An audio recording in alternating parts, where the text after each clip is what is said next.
Ça, je ne la connaissais pas, cette version. Moi non plus. Parole, version allemande. C'est pas mal, hein, c'est pas mal. C'est assez différent de ce que vous allez nous proposer, puisque là, on va partir à Berlin pour un événement culturel majeur. Effectivement, je vous Myriam. emmène faire un petit tour à Berlin, qui est aussi une des capitales lyriques européennes, puisque Berlin possède en effet 3 maisons d'opéra d'envergure, dont le Staatsoper. Le Staatsoper Unter den Linden, qui signifie Staatsoper, c'est l'opéra d'État. Unter den Linden, ça signifie sous les tilleuls, mais c'est surtout le nom de l'avenue sur laquelle se trouve cet opéra. Alors, si je vous emmène là-bas, c'est pour 2 raisons. Déjà, vous l'avez évoqué, Thierry, parce que, effectivement, cet opéra vient de rouvrir ses portes. Un événement très attendu en Allemagne. Après 7 ans de travaux, il devait rouvrir en 2014. Finalement, il a rouvert quand même en 2007. Un budget colossal pour faire les travaux de cet opéra, 400 millions d'euros. Alors tout a été repensé, tout a été rénové. Je ne vous parle pas de l'acoustique exceptionnelle. On a gardé bien évidemment la structure, l'architecture originale de cet opéra. Et la deuxième raison, c'est que l'ouverture correspond en fait à la date de son inauguration. C'était un 7 décembre 1742. Cet opéra fête en effet son 275e anniversaire. Alors à sa création, c'était l'opéra le plus grand d'Europe, tout simplement.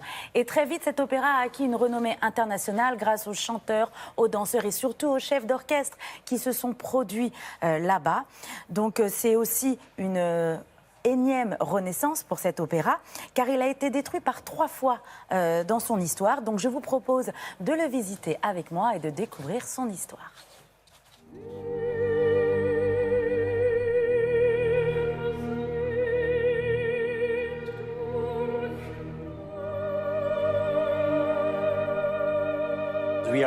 Ici, nous nous trouvons dans le quartier historique de Berlin.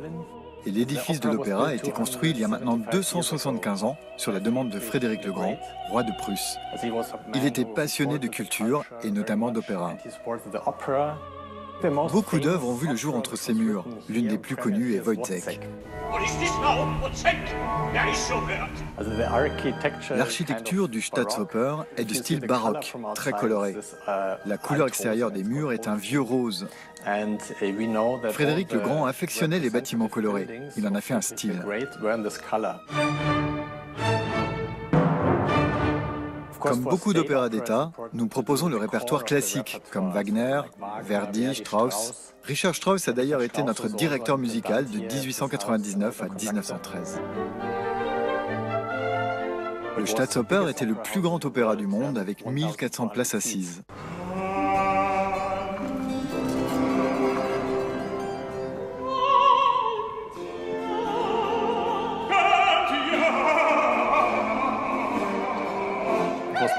À peine construit, l'opéra subit un violent incendie qui détruit entièrement le bâtiment.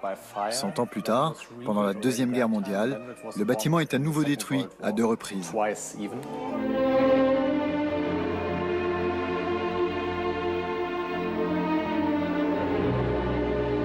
Pendant cette période, le Staatsoper était sous l'autorité d'Hermann Göring et a servi aux représentations officielles du Troisième Reich. À cette époque, le grand chef d'orchestre, Wilhelm Furtwängler, a permis à de nombreux musiciens, pour certains juifs, de fuir le pays.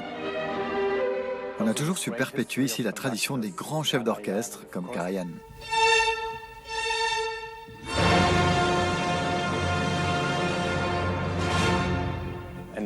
Aujourd'hui, et depuis 25 ans, c'est Daniel Barenboim qui occupe la place. C'est vraiment le meilleur chef d'orchestre qu'on puisse imaginer pour cette maison.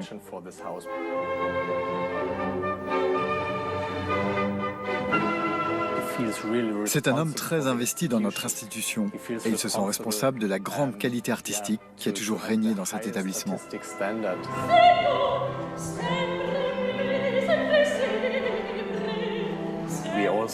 Nous sommes également très fiers de dire que de grands interprètes comme la soprano Anna Prohaska viennent se produire ici.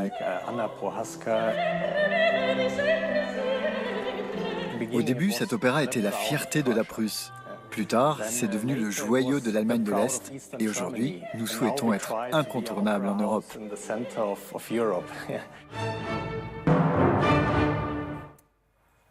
Voilà, l'opéra a réouvert ses portes le 7 décembre, c'est tout Exactement. récent, et vous y étiez.